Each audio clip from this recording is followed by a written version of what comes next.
कंकर फेंकेंगे तो लहर अपने आप में बदलेगी, चेंज होगी। और वही एक मधुर क्रिया है। जन्म लेना एक मधुर क्रिया है, यज्ञोपवीत मधुर क्रिया है, विवाह मधुर क्रिया है और मृत्यु मधुर क्रिया है। चारों क्रियाएं मधुर हैं। जो तो 1600 संस्कार कहे गए हैं, 16 संस्कार कहे गए हैं, इसमें 4 महत्वपूर्ण है।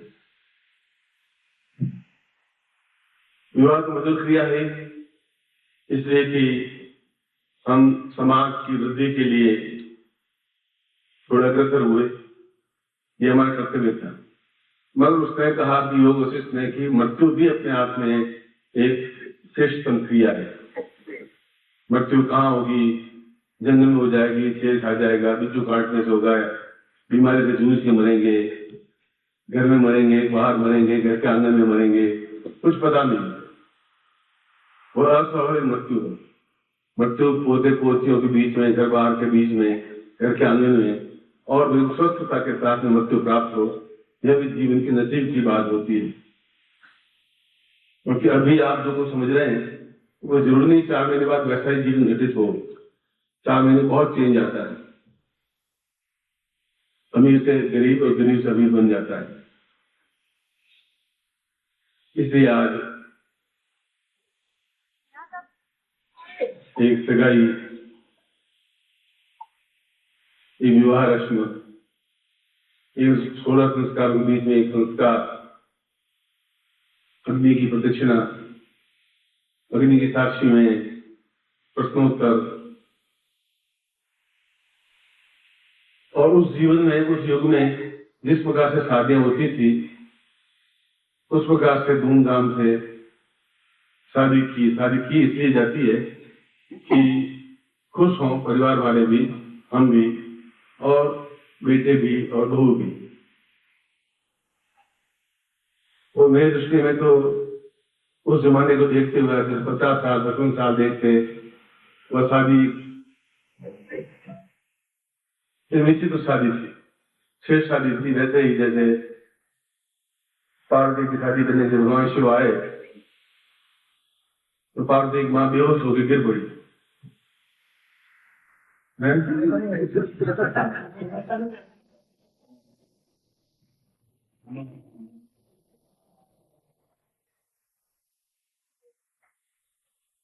मां बेहोश होकर गिर पड़ी तो उन्होंने कहा कि थोड़ा होश में आई, भाभी क्या हुआ, तुम क्यों रो रही हो, उदास क्यों? बोलते तुम तपस्या की 12 साल, ऐसे आदमी के लिए की, सांप गले में लटके हुए, बच्चों लगे हुए, गेट लगे हुए और सारा सुन मुसुन, ऐसे मतलब एक नौकरी करना नहीं है, बिजनेस कर नहीं रहा है, तो कहाँ इसमें उलझी हुई हो?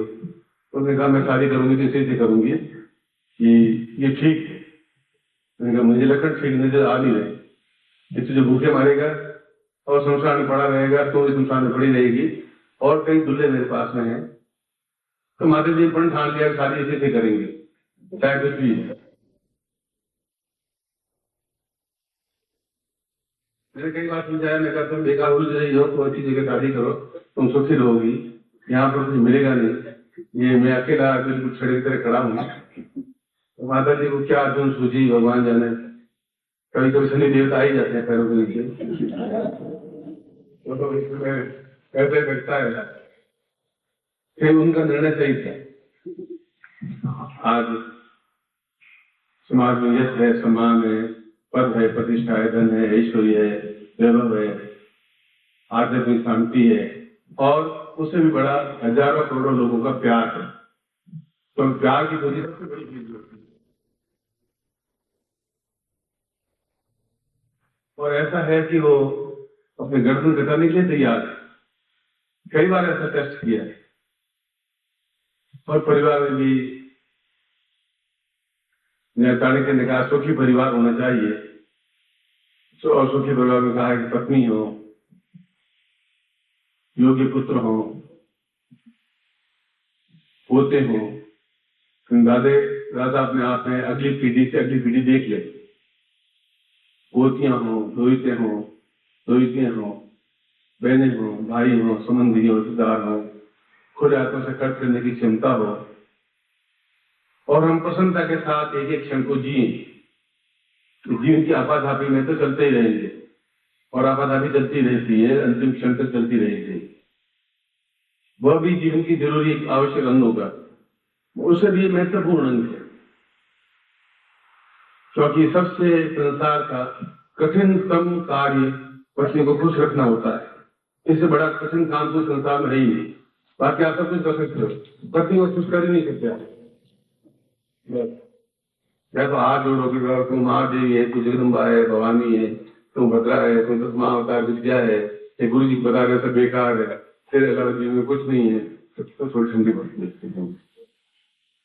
आप और कुछ नहीं, उस वजह से साड़ी ले आइए, ये फुल की साड़ी है, तुम्हारे लिए लाया हूँ, खास और बनवा करके साड़ी उसको प्रेजेंट करिए। ये छोटे मोटे नुस्खे हैं, इससे अपना काम चलता हो तो चलाइए। उससे बस साड़ी से पत्नी पसंद होती है, जेवर से भी नहीं पसंद होती है। बस 2-3 साड़ियाँ लाई है, पहले एक दीजिए, कैसी लगी? ठीक ठीक, दूसरी अब तो अच्छी लगी होगी, इसमें कोई गारंटी नहीं। अब इसको मना नहीं कर सकती। बाजार से 2000 बोल रहा था, 1900 में कटकटा के लाए, नहीं ठीक चलेगा, आप 30 साड़ी, ये तो 3000 की साड़ी। इसलिए छोड़ो माँ बाप विचारों को, छोड़ो बचपन के यारों को, कुल गोत्र बंधु बांधव छोड़ो, छोड़ो सब रिश्तेदारों को, छोड़ो प्रतिमाओं के पूजन, पूजो दीवाल के आले को। पत्नी को रखना है प्रसन्न, तो पूजो पहले साले को।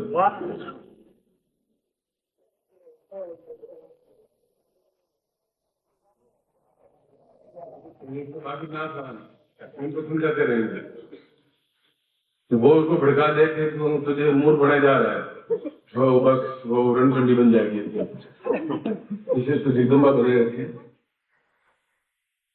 और ये भी जीवन का एक हिस्सा है।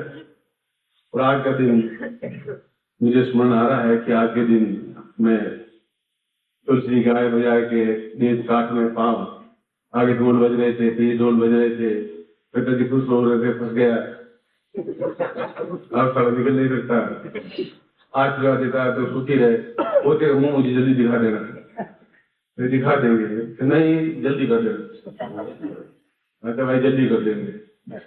वो अपनी जगह खुश, मैं अपनी जगह खुश, मैंने सोचा भाई शादी कर दी, मर्द हो गए, जवान हो गया है, वो ऐसे है तो फिर एमपी नहीं। और उस बछड़ों सिंह कटे हुए बछड़ों में गीता में हो गए। फिर बाद में सोचा कि यार कहाँ फंस गए, दुनिया जीवन अच्छा था, मगर चलो किसी ब्राह्मणी को उद्धार करना था, कर लिया।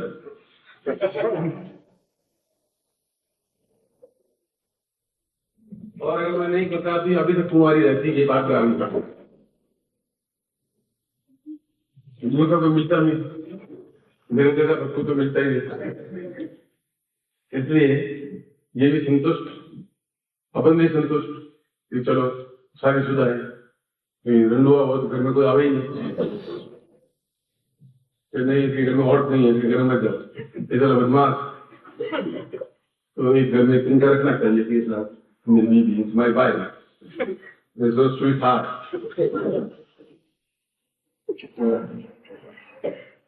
ऐसे बोल देना चाहिए, थोड़े 2-4 जुमले तो याद रखना, तुम्हारा काम है। You my love, you my heart, you my oxygen.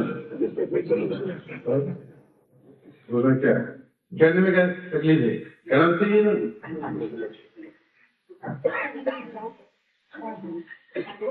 आप सब लोग और पूरी परिवार सुख शांति है, आनंद है, और भगवान ने जो मांगा उससे ज्यादा दिया। इतनी उम्मीद थी भी नहीं, इतनी आकांक्षा भी थी भी नहीं, फिर भी उनकी कृपा है। ईश्वर को हम भूले नहीं, आराधना को भूले नहीं, साधना को भूले नहीं, शिष्यों को भूले नहीं, और जो जीवन को जिस प्रकार से गतिशील करते रहे और बराबर साथ देती रही, दुख में भी, सुख में भी, प्रसन्नता में भी, आह्लाद में भी। कभी ऐसा कोई क्षण नहीं आया जहाँ अवरोध पैदा किया हो या बाधाएं पैदा की हो या अड़चने पैदा की हो, ऐसा नहीं किया। की बात होती है, सौभाग्य की बात होती है। भक्ति जी ने कहीं पैदा हो जाए, कूदता आ जाए, कई अनेक रूपाए है, स्त्रियों के 10,000 रूप है, तो कौन सा रूप तुम्हारे घर में आ जाए वो तुम्हारे नसीब की बात है। मैं इस दृष्टि से भी बहुत संतुष्ट हूँ। मेरे मन में कहीं किसी प्रकार का कोई मिला, कोई पछतावा है ही नहीं, और ईश्वर से प्रार्थना करता हूँ कि अगला जन्म मेरा होगा नहीं, हो तो फिर यही विधि मिले, दूसरी नहीं मिले।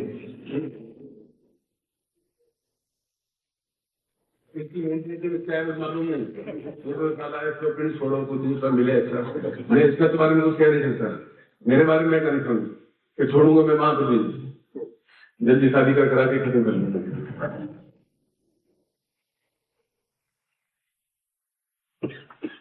अब अगला प्रवचन में एक सुंदर संगीत सुनने के बाद करूंगा। भजन छोड़ हो गए बहुत, अच्छा संगीत बजाए।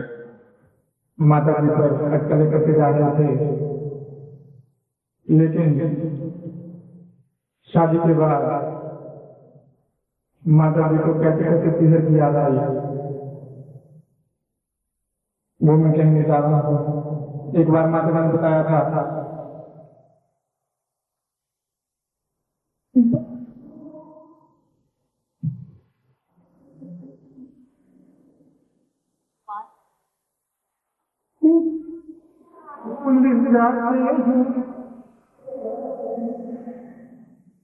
नए जब यार मिलते हैं पुराने छूट जाते हैं।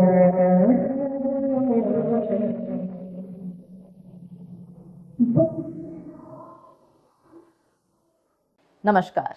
अगर आप सद्गुरुदेव डॉक्टर नारायण दत्त श्रीमाली जी के दीक्षित हैं या फिर आपके पास उनसे जुड़े हुए कोई भी अनुभव है, तो नीचे दिए गए हुए नंबर पर वीरल पटेल जी को मैसेज कीजिए या फिर फ़ोन कॉल कीजिए और अपने अनुभव ज़रूर शेयर कीजिए। डॉक्टर नारायण दत्त श्रीमाली जी की आत्मकथा का संकलन करने में मदद करें। धन्यवाद।